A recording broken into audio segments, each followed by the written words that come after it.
Welcome back, you guys, and I have great news. My face finally shows up on cameras again. Now the only thing not looking at my face is woman.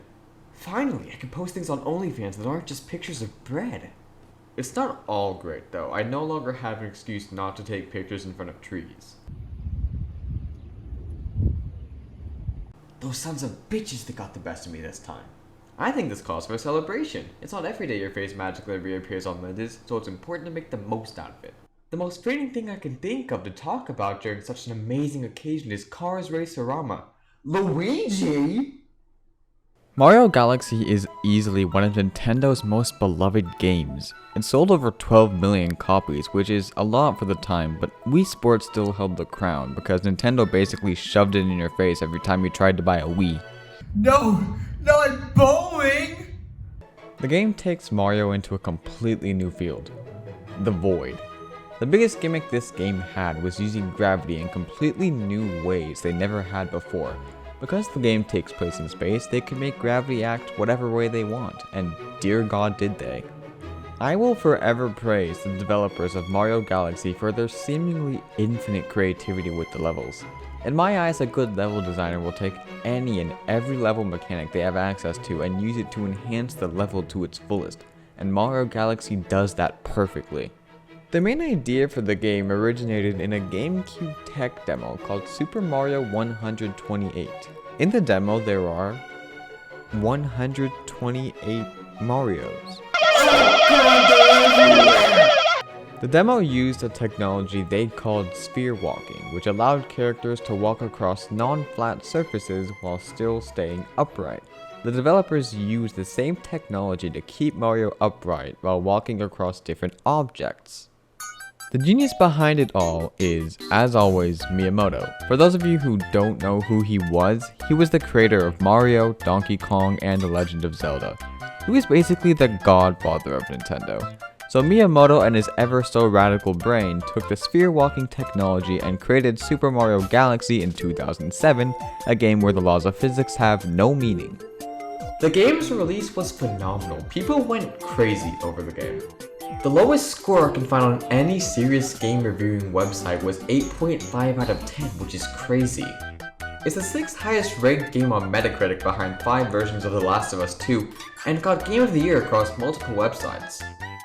But what makes it such an amazing game? It's 14 years later and people are still asking that question. So Bowser had another big plan up his sleeve. The space race. Why doesn't Bowser stop considering spaceships and castles and start investing in not losing a fight after 3 hits? Good afternoon, gentlemen, but not ladies, because this alternate universe is extremely sexist. I'm here with you today with a breaking report that apparently, local giant reptile Bowser has evolved from taking 3 hits to kill to 4. Before he transformed, he said, and I quote, "Will you motherfuckers please stop drawing porn of me? I have a family, and it's disturbing for them to see. It's so fucking annoying. Really, please stop. Stop, you fucking pieces of shit. I'll rip your nuts out." Followed by a screaming sound native to reptiles in this universe. We bring you now to special footage of a reporter on the scene. Jesus Christ, save yourself! Thank you for that input. Next, how will this giant lizard invasion affect our economy? After this commercial break.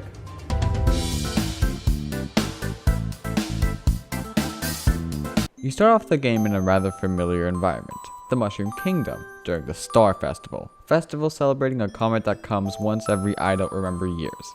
Then the party crashed harder than my last relationship. After the attack, you're transported to Gateway Galaxy, and let me rant a bit about how this starts off. The music is silent, symbolizing how Mario has no clue where he is. Outside him is just space, and the planet's so small that the infinite space around you is really the only thing you realize. Then the game brings you to bunnies, something familiar, something that's on Earth. After that, Rosalina appears, and you can immediately tell she knows what's going on. She's someone who understands space, someone who understands something you don't. Maybe someone who can help you venture around this land that you have seemingly no idea how to traverse. Then you're blasted off to a much more familiar place, an actual level. You know this, you've been doing this kind of thing for years. You know what Goombas are, you know who Bowser is, you know what you're doing. You know the basic controls. Sure, things are a little different, but this is your galaxy. This is your home. And this isn't something that's gonna scare you anymore. Your attention has shifted far away from the infinite space around you. Your attention is what you're on. Something familiar. Anyways, back to funnies. Level design is what makes this game stand out for most 3D Marios, and really most 3D platformers in general. It's not because it's in space, rather how the level design takes advantage of being in space. Obviously, being on platforms with gravity in orbit means you can't exactly fall out of the orbit. So how does Nintendo fix that?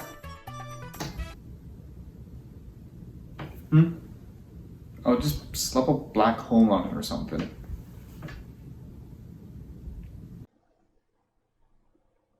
I defend Mario Galaxy to hell, but black holes always seem like a weird solution to me.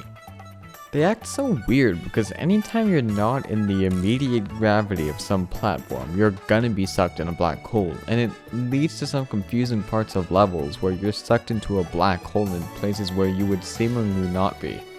That aside, the game introduces some pretty cool mechanics that work within the space mechanics, usually used for transportation, like bubble launches, flowers that you can glide on, which make no sense by the way, because how on earth is the flower going up to a different orbit? It's stuck in the gravity of one orbit, then somehow it just whoop goes up to another orbit? Does that make any sense? And the usual pipes and launch stars. All of these things are used to give players a sense of freedom. Yes, you're stuck in space for seemingly ever with no escape, and you're stuck forever fighting enemies with a constant chance of death trying to save your beloved, but look at those bees! Which brings me swiftly on to the next part of the game, power-ups, which, say it with me, 3, 2, 1, this is fucking lame. Hey there guys, release date Jaysic here, and I just want to give you guys a quick announcement before we get back to the video. It'll be quick, I promise. So for those of you that don't know, this weekend's actually E3 weekend, and I have 2 streams on Sunday and Tuesday that I planned for me reacting to both the Xbox and the Nintendo conferences. For those of you that don't know, I also did a stream on Thursday of me reacting to the Summer Game Fest. That was a lot of fun. Thank you to everyone who popped into that. These next 2 streams are going to be similar to that. If you want to tune into those, twitch.tv/Jaysic05, I'll put the schedule over here and the link to my Twitch in the description. See you guys. Now back to your regularly scheduled me ranting about power-ups. I personally think the power-ups in Super Mario Galaxy are the weakest they've ever been in Mario history. The Fire Flower returns alongside the Ice Flower from Super Mario Bros. Wii, and they're time power-ups now, but the rest of the power-ups are completely new. The Bee power-up takes the Spotlight, which allows you to fly for a small amount of time and climb onto honey walls. Mario can now turn into a Boo. There's the Red Star, which only appears in the hub world and allows you to fly for a good amount of time. Then there's Tetanus. The Spring power-up is easily the laziest one here, and it's far overshadowed by the rest of the power-ups. The flowers both got major downgrades. Boo Mario only has like 2 appearances. The Spring power-up spread out lazy, and really the only good power-up is the Bee power. So it's fair to say these aren't exactly strong power-ups. I just spent 2 minutes of my life talking about Mario power-ups. The last thing I want to talk about is the hub world, the Starship Observatory. The Starship needs Grand Stars to power up and be able to launch into Bowser's sex pad. More levels are unlocked to the Starship as you gain Power Stars and Grand Stars, but that's not what really stands out to me. It's a really subtle touch from the development side, but as you grow the Starship, the music grows just a bit. What I mean is every time you get a Grand Star, another instrument is actually added to the track, starting with horn, to strings, to actual other instruments that I can't name because I'm not smart enough.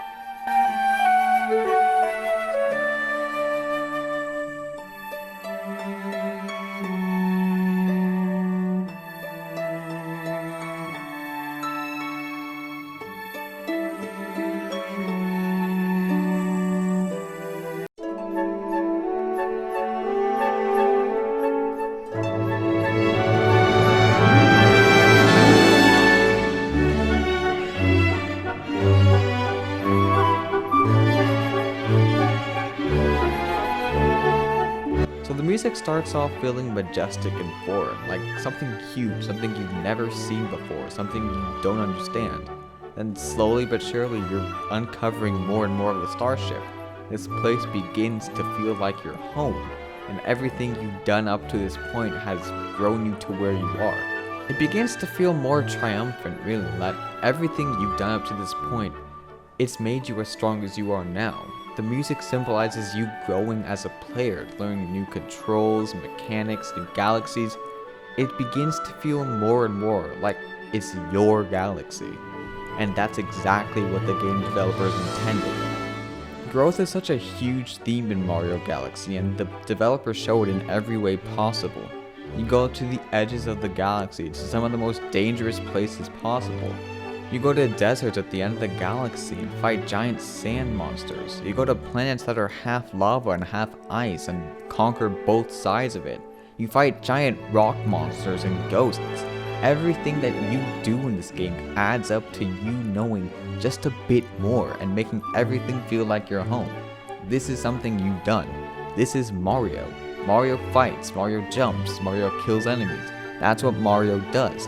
And even if he's outside in the cosmos, it's still what he's gonna do. To save Peach, obviously, but more so just to grow and make you as a player feel like, wow, this is the galaxy. It's not real, but it's beautiful. It's everything. It's diverse. It's everywhere. And yes, everything around you is scary. Yes, you don't know where you are. Yes, everything's coming to kill you, but you're strong. You can fight it. This is your galaxy. Another thing I'd like to compliment are the level themes. Like I mentioned before, there are deserts and half hot, half cold planets, but that's not all. Some of the galaxies are more inviting. There are beaches with penguins learning to swim. There are forests with bees that guide your way. There are gardens with nature booming everywhere. Hell yeah, it's fiction, but hell yeah, it's beautiful. Before we wrap this up, there's a few more small points I want to touch up on. The boss fights in this game are embarrassingly easy, especially the Bowser fights. They do get slightly harder over time, but hardly enough to call them leveled up. The game continues the health point system that 64 and Sunshine have, giving the player 3 health points. I have to say, I actually prefer this system over the normal mushroom, non-mushroom system of the 2D games. Mostly because I just think that having Mario lose a health point while still retaining the power-up is a good idea. It doesn't feel like Mario should be degraded too much by losing a health point. You're still alive after all. The placement of power-ups are extremely strategic because the majority of the time they appear after fighting a new enemy or encountering a rough section, which is key to letting players learn the level, and by the next time they see an enemy, if they took damage the first time, well, now they'll know how to beat it. If they didn't, well, I guess they won't need it. When I look at level design, I look a lot at where power-ups are placed. I don't know why, I just feel like it's key to having a good level design. There are 5 different types of prankster comets, or variants of levels slightly harder than the original. These are speedy comets, which have you beat a level in a certain amount of time or you lose, cosmic comets, which have you race a cosmic Mario to the end of a level, daredevil comets, which give Mario only 1 health point, fast bow comets, which make all the enemies in a level faster, and purple comets, which have 100 purple coins Mario must collect to beat a level. Why did I spend my time talking about that? Lastly, the music fucking slaps. Just give the soundtrack a listen if you have free time. Each track is so and oh yeah! If I haven't convinced you to try or replay Super Mario Galaxy, your mom's waiting outside, go. The game has flaws like any other game, but it's definitive Mario. You don't go up from here. You really don't. Well, that was only item 1 on the official list of things to do if your face ever reappears on cameras. What's next? Damn it!